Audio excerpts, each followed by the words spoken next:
আজকে দ্বিতীয় ৭ম মার্চের ঘোষণা হয়েছে শহীদ মিনারে, যে আমাদের দেশ দ্বিতীয়বারের মতো স্বাধীন হবে। আমরা 25শে মার্চের জন্য প্রস্তুত। 25শে মার্চে যেভাবে নৃশংসভাবে হত্যা চালিয়েছে, আমরা সেটার জন্য প্রস্তুত। আমি আসনাত হয়তো নিহত হব, নাহিদ হয়তো নিহত হবে, আসিফ হয়তো নিহত হবে, সার্জিস হয়তো নিহত হবে, আরো মানুষ নিহত হবে। আমরা এটা আন্দোলনে স্পষ্ট করেছি, এটা একক কোনো নেতৃত্ব না। হাসনাত একজন যদি যায়, আমাদের 6জন সমন্বয়ককে জেলে নিয়ে গিয়েছিল, আন্দোলন কি বন্ধ ছিল? কারণ এটা নেতৃত্বের দ্বার উন্মুক্ত, এটা নেতৃত্বের দ্বার উন্মুক্ত। আমি মাস্ক পরে, ক্যাপ পরে আমি রাস্তাগুলোতে হাঁটার চেষ্টা করেছি। আমি দেখেছি সেখানে স্কুল কলেজের বাচ্চাদেরকে নিয়ে মারা আন্দোলনে এসেছে। একটু যে সম্মানিত ভদ্রলোক যে পরশ ভাষা নিয়ে উনার একটা জায়গা থেকে আসছি, উনি একটা বললেন যে প্রাইভেট ইউনিভার্সিটি আন্দোলন প্রত্যাহার করে নিয়েছে বা 9 দফা এরকম তারা চালাবে, আর আমাদের সাথে কোনো সম্পৃক্ততা নাই সেটা বলেছেন, এবং সেটা উনি বিশ্বাসও করেছেন। এবং উনি যে বিশ্বাস করেন, উনার যে ক্রেডিবিলিটির যেই একটা সেটাকে আমি সম্মান জানাই। অর্থাৎ এই ধরনের বিশ্বাস, সবকিছুকে, রাষ্ট্রের সবকিছুকে এভাবে বিশ্বাস করে এই ধরনের মানুষ আমাদের সবাই হওয়া উচিত। তাহলে আমাদের রাষ্ট্র অনেক বেশি সুন্দর হতো, অনেক বেশি আমাদের আহ ভালো মানুষের রাষ্ট্র একদম ভরে যেত।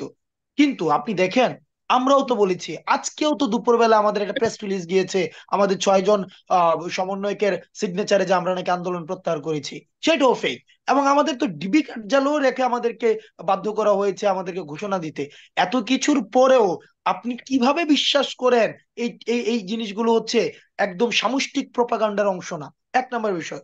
2 নম্বর বিষয়, আজকে যদি আপনি শহীদ মিনারে যেতেন, ঢাকার রাস্তাগুলোতে যেতেন, আমি আমি মাস্ক পরে, ক্যাপ পরে আমি রাস্তাগুলোতে হাঁটার চেষ্টা করেছি। আমি দেখেছি সেখানে স্কুল কলেজের বাচ্চাদেরকে নিয়ে মারা আন্দোলনে এসেছে। স্কুল কলেজের বাচ্চাদেরকে নিয়ে মারা এসেছে। বাবারা স্কুল কলেজের সন্তান পড়ুয়া, কলেজের সন্তান পড়ুয়াদেরকে নিয়ে এসেছে। আমি দেখেছি সেখানে রিক্সাওয়ালাদের সমর্থন। আমি দেখেছি সেখানে যারা হচ্ছে প্রতিনিয়ত খেটে খাওয়া শ্রমিকের সমর্থন। কারণ দেখুন, আজকে 16টা বছর ধরে, আমি আমি এটা এক্সটেন্ড করি, আজকে 16টা বছর ধরে মাননীয় প্রধানমন্ত্রী যখন উনি বলেন দমভক্তি করে যে উনার বাসার যিনি হচ্ছেন একজন কি যেন অর্থাৎ 4th গ্রেডের একজন চাকরিজীবী, ওনার 400 কোটি টাকার মালিক।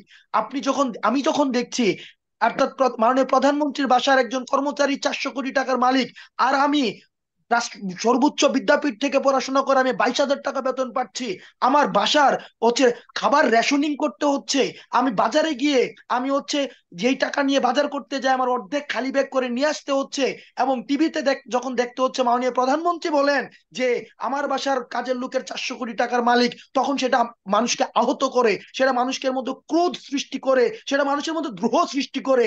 কিন্তু এই দ্রোহটা যখন মানুষ অন্য সময়ে উদ্ঘৃণ করতে যেত, তখনই তাকে ট্যাগ দেওয়া হতো, তখনই তাকে জামাত বানানো হতো, বিএনপি বানানো হতো, তখনই তাকে হচ্ছে রাষ্ট্রীয় বিভিন্ন ওই যে ডিজিটাল নিরাপত্তা আইন, রাষ্ট্রীয় বাহিনীর মধ্য দিয়ে খুনের ভয়ের মধ্যে মানুষ থাকতো। আমরা দেখেছি এখন এই আন্দোলনে মানুষের এই ভয়টা কেটে গিয়েছে। প্রত্যেকটা শ্রেণী পেশার দেখেন, বিসিএস এর প্রশ্ন ফাঁস হয়। আমরা দেখেছি যে মতিউরের হচ্ছে কোটি কোটি টাকার, 15 লক্ষ টাকা দিয়ে ছাগল কিনে, রাষ্ট্রের যে বৈষম্য, রাষ্ট্রের যে অসমতা। আমরা পড়াশোনা করে আমি 22,000 টাকার বেতন পাচ্ছি, কিন্তু একই স্টেটে থেকে একজন 150 কোটি টাকার মালিক হচ্ছে 15 লাখ টাকা দিয়ে ছাগল কিনছে, আর আমি কুরবানি দিতে পারছি না। এটা আমাদের মধ্যে সুপ্ত দ্রোহ সৃষ্টি করে। আজকে রাষ্ট্রের সকল পর্যায় থেকে এই দ্রোহগুলো একভূত হয়েছে, একভূত হয়ে সেটি স্ফুলিঙ্গ হয়ে ফুটছে।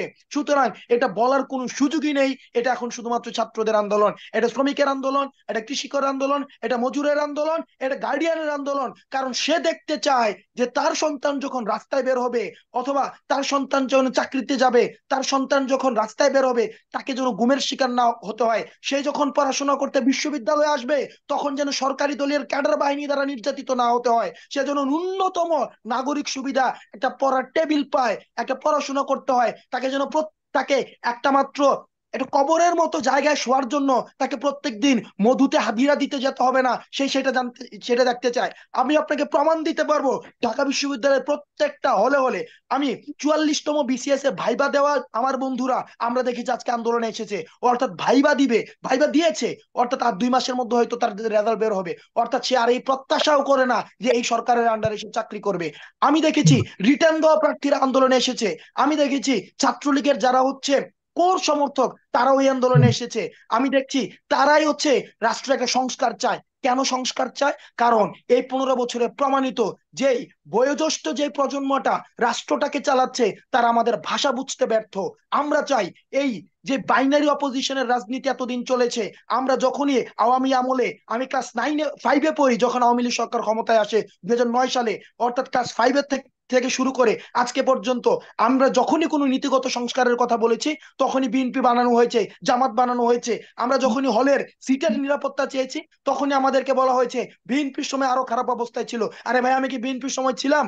আপনি আমাকে এখন বর্তমানের, আমরা যখনই বলি যে হচ্ছে সব প্রত্যেকটা ছাত্রের নিরাপদ সিট লাগবে, পড়াশোনার পরিবেশ লাগবে, তাকে বাধ্যতামূলক রাজনীতিতে যেতে হবে না, তখন বলে যে বিএনপির সময়, জামাতের সময়, শিবিরের সময় আরো খারাপ অবস্থায় ছিল, তখন রক কেটে দিত।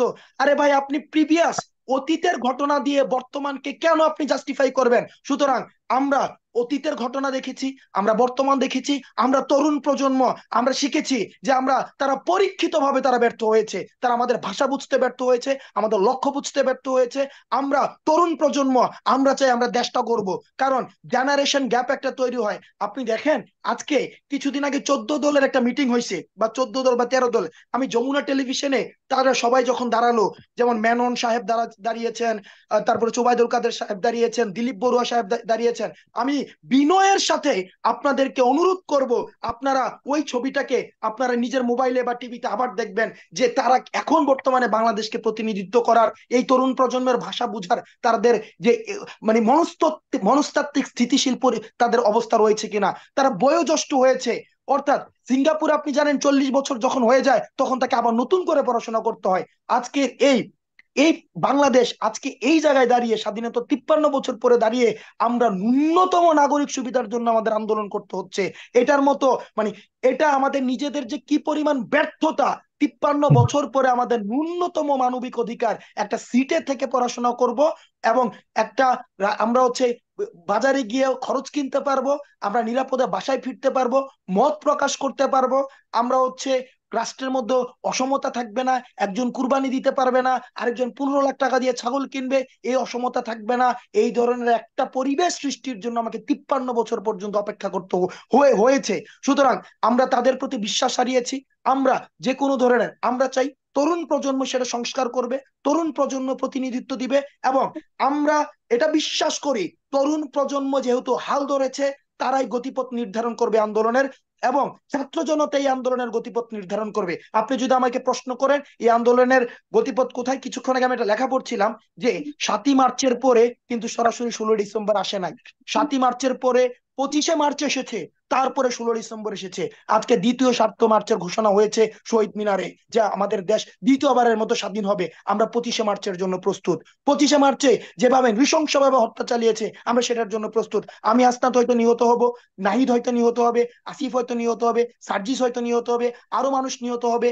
আমরা এটা আন্দোলনে স্পষ্ট করেছি, এটা একক কোনো নেতৃত্ব না। হাসনাত একজন যদি যায়, আমাদের 6 জন সমন্বয়ককে জেলে নিয়ে গিয়েছিল, আন্দোলন কি বন্ধ ছিল? কারণ এটা নেতৃত্বের দ্বার উন্মুক্ত, এটা নেতৃত্বের দ্বার উন্মুক্ত। এটার নেতৃত্বে কৃষক আসবে, এটার নেতৃত্বে শ্রমিক আসবে, যে ন্যায়ের কথা বলবে, সত্যের কথা বলবে, বাংলাদেশকে এগিয়ে নিতে চাইবে। প্রত্যেকটা মানুষ এখানে নেতৃত্ব দিবে, প্রত্যেকটা মানুষ তার নাগরিক সুবিধা পাবে, প্রত্যেকটা মানুষ তার মত প্রকাশ করার অধিকার পাবে। যারা এই ধরনের বাংলাদেশের স্বপ্ন দেখে তারাই হচ্ছে আন্দোলনের নেতা। সুতরাং একজন হাসনাত, একজন নাহিদ বা এই আন্দোলনের প্রত্যেকটা লিস্টেড সমন্বয়ক যদি মারা যায়, তাও আন্দোলন চলবে, তাও আন্দোলন চলবে। আমরা 16ই ডিসেম্বর, দ্বিতীয় 16 ডিসেম্বরের আমরা অপেক্ষা করব। আজকে ছিল দ্বিতীয় 7 মার্চের ভাষণ। আমরা এটা বিশ্বাস করি আওয়ামী লীগ যে আবার হচ্ছে এখানে ওভারল্যাপিং কর্মসূচি দিয়েছে, 25শে মার্চ যে আবার ঘটাবে না, সেটা আমরা বিশ্বাস করি না, সেটা আমাদের প্রস্তুতি রয়েছে। আমরা বিশ্বাস করি, আমরা বিশ্বাস করি যতই 25শে মার্চ আসুক, 10টা 25শে মার্চ আসুক, কিন্তু আমরা 16 ডিসেম্বরের জন্য অপেক্ষা করব, সেই সূর্যের জন্য অপেক্ষা করব, যেদিন আর কোনো মুগ্ধকে মৃত্যুবরণ করতে হবে না, সাহিত্যকে মৃত্যুবরণ করতে হবে না, আর কোনো শহীদকে মৃত্যুবরণ করতে হবে না, এবং যেখানে ন্যূনতম মানবিক অধিকারগুলো, ন্যূনতম নাগরিক অধিকারগুলো যেখানে নিশ্চিত হবে।